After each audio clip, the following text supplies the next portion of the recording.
Noise is everywhere, we can't escape it. However, thanks to the active noise cancellation headphones, we can spend some of our time in peace. But have you ever wondered how these headphones and earphones remove the noise? It's not how you think. The headphone doesn't just stop the noise from reaching your ears, it generates a different type of noise to make silence. You might ask, how making sound can result in silence? Well, it has a great history coming here. So what does Pro mean to Samsung? Well, for starters, it means active noise cancellation. The active noise cancellation is some of the best out there. But they also have what's called active noise cancellation. And top-tier active noise cancellation. You might not have to put on bulky headphones or shove a device in your ear to experience the benefits of active noise cancellation. Mainly, there are two types of noise cancellation technologies: passive noise cancellation and active noise cancellation. Passive noise cancellation is very low tech and fairly easy to understand. In this method, the headphones or the earphones create a tight seal around your ears and minimize the noise as much as possible. Think of it as putting fingers in your ears. But there's only so much you can achieve with it, and making it too tight can also result in discomfort for the users. This is where the magic of active noise cancellation comes in. This doesn't just stop the noise from reaching your ears, it actually removes the noise altogether. To understand this, we need to go back to 1934 when a doctor of philosophy and medicine named Paul Leeuw submitted a patent for his theory of active noise cancellation, and he called it process of silencing sound oscillations. Unfortunately, the technology wasn't there yet to test his theory.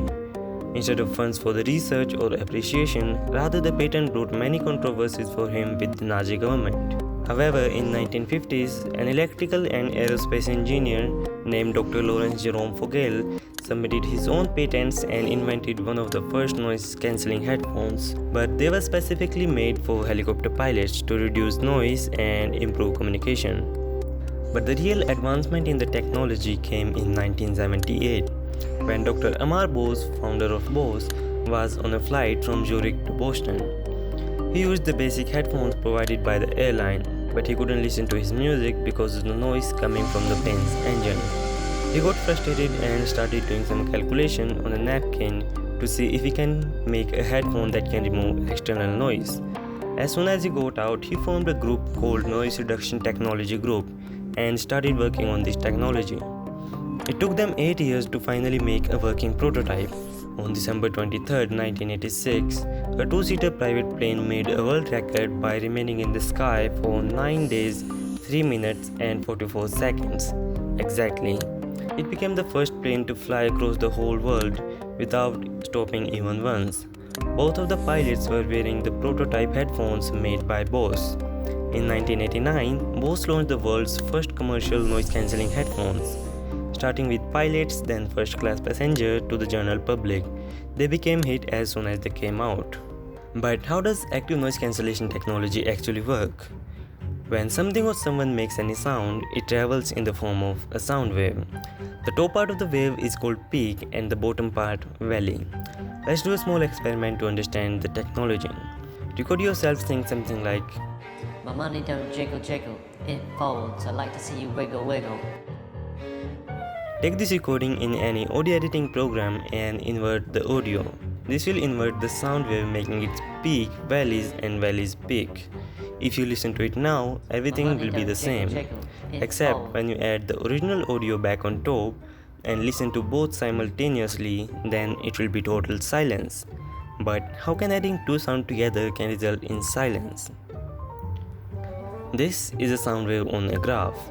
The peak of the wave is 1 and the valley -1. Let's add an inverted wave. In this area, the original wave has the value of 1 and the inverted wave has the value of -1. If we add both of them together, this will result in 0, thus making the whole sound wave silent. And this is the same formula that Paul Leeuw submitted in his patent in 1934. This is how it happens in the headphones.